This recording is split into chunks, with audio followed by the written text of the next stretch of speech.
1969 সালে মানুষ প্রথম চাঁদে পা রাখে। সারা বিশ্ব তাকিয়েছিল সেই মুহূর্তে। এরপর 1972 সাল পর্যন্ত মোট 12 জন মানুষ চাঁদে পা রেখেছিল। কিন্তু তারপর হঠাৎ করেই সব বন্ধ হয়ে যায়। তবে প্রশ্ন জাগে, যেখানে আমাদের প্রযুক্তি এখন অনেক আধুনিক, সেখানে মানুষ কেন আর চাঁদে যায় না? RJ ইনফোপার্সের আজকের এই পর্বে আমরা জানব মানুষ কেন চাঁদে কম যাচ্ছে।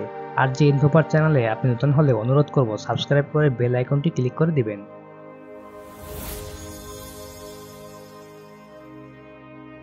চাঁদে কম যাওয়ার কথা উঠে আসলে সবার প্রথমেই সামনে আসে এর বিশাল খরচ। চাঁদে মানুষ পাঠানো অত্যন্ত ব্যয়বহুল।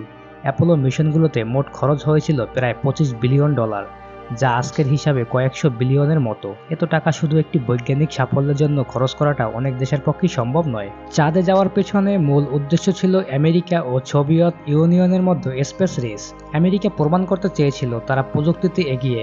যখন তারা সেটা করে দেখালো, তখন আর সেই প্রতিযোগিতার তাড়না রইল না। এরপরে বলা যায় জীবনের ঝুঁকি। মহাকাশে রেডিয়েশন, যান্ত্রিক ব্যর্থতা এবং দূরত্বের কারণ বিপদের সম্ভাবনার অনেক বেশি। একটি ভুল মানেই মৃত্যু।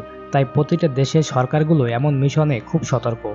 আজকাল বিজ্ঞানীরা রোবট, স্যাটেলাইট এবং মহাকাশযানের মাধ্যমে অনেক গবেষণা করতে পারে, যেখানে মানুষ পাঠানোর প্রয়োজন হয় না। এটি অনেক সস্তা এবং নিরাপদ। তবে চাঁদে যাওয়ার ইচ্ছা একেবারে শেষ হয়নি। নাসা বর্তমানে আর্টেমিস প্রজেক্ট নিয়ে কাজ করে যাচ্ছে, যার মাধ্যমে আবার মানুষকে চাঁদে পাঠানো হবে। এছাড়া চীন, রাশিয়া এবং স্পেসএক্সও চাঁদে যাওয়ার প্রস্তুতি নিচ্ছে। তাহলে মানুষ চাঁদে যায় না, এর মানে এই না যে ভবিষ্যতে যাবে না, বরং এখন আমরা আরও বড় পরিকল্পনা করছি। চাঁদে ঘাঁটি বানানো, মঙ্গল গ্রহে যাত্রা এবং মহাকাশে নতুন যুগের সূচনা। আপনি যদি এমন তথ্যবহুল কন্টেন্ট পছন্দ করেন, তাহলে লাইক দিন, শেয়ার করুন এবং চ্যানেলটি সাবস্ক্রাইব করে পাশে থাকুন।